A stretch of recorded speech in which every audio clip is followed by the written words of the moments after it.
Après le coup d'État du 19 août à Bamako, l'Organisation internationale de la francophonie a décidé de suspendre le Mali de ses instances. Pour mieux comprendre cette décision, nous retrouvons tout de suite sur notre plateau Vanessa Lamotte, conseillère stratégique de la secrétaire générale de la francophonie.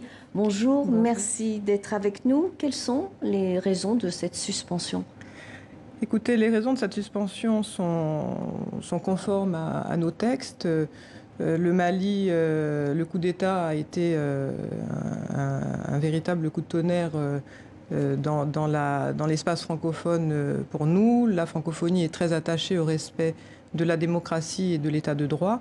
Et c'est la raison pour laquelle c'était parfaitement en toute logique que nous avons réuni, la secrétaire générale a réuni hier au cours d'un conseil permanent exceptionnel, extraordinaire, pour pouvoir permettre aux États et gouvernements de débattre de la situation au Mali.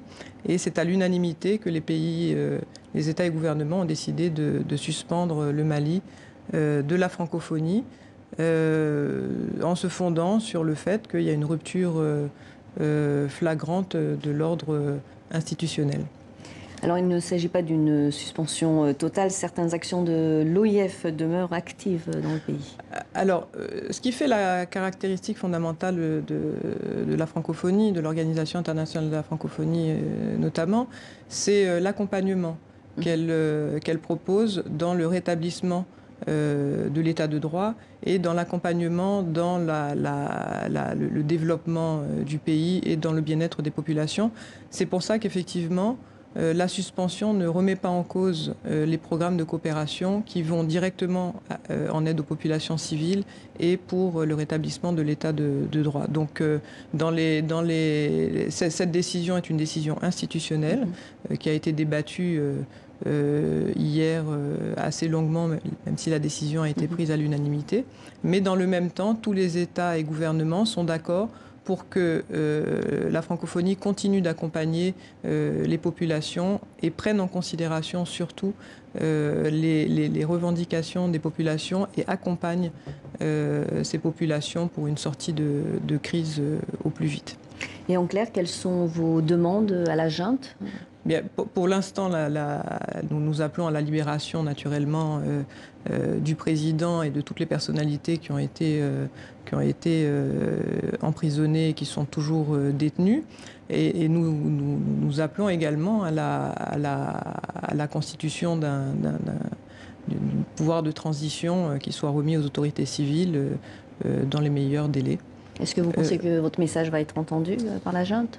La secrétaire générale est en contact avec tous les partenaires du Mali. Il y a vraiment une démarche de concertation, de dialogue pour travailler en cohérence avec tous les partenaires du Mali. Et nous avons bon espoir, effectivement, de pouvoir que la situation se débloque. Maintenant, c'est vrai qu'on observe... On observe tous les jours, la secrétaire générale reste très mobilisée sur le sujet et on attend l'évolution. Une mission d'évaluation de l'OIF est attendue sur place. Quel sera précisément son cahier des charges ?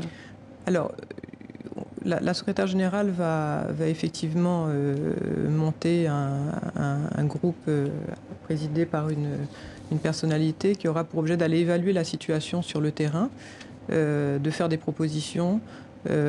L'idée, c'est vraiment pour nous de dialoguer et d'arriver à trouver un consensus, d'arriver à mettre ensemble toutes les forces du pays dans le cadre d'un dialogue qui puisse permettre une sortie de crise. Donc la première mission, ça sera quand même une mission d'évaluation, ce qu'on appelle chez nous une mission d'information et de contact, qui nous permettent de parler avec toutes les parties prenantes et pour pouvoir ensuite faire des propositions de sortie de crise. Merci beaucoup Vanessa Lamotte pour cet entretien. Je rappelle que vous êtes conseillère stratégique de la secrétaire générale de la francophonie.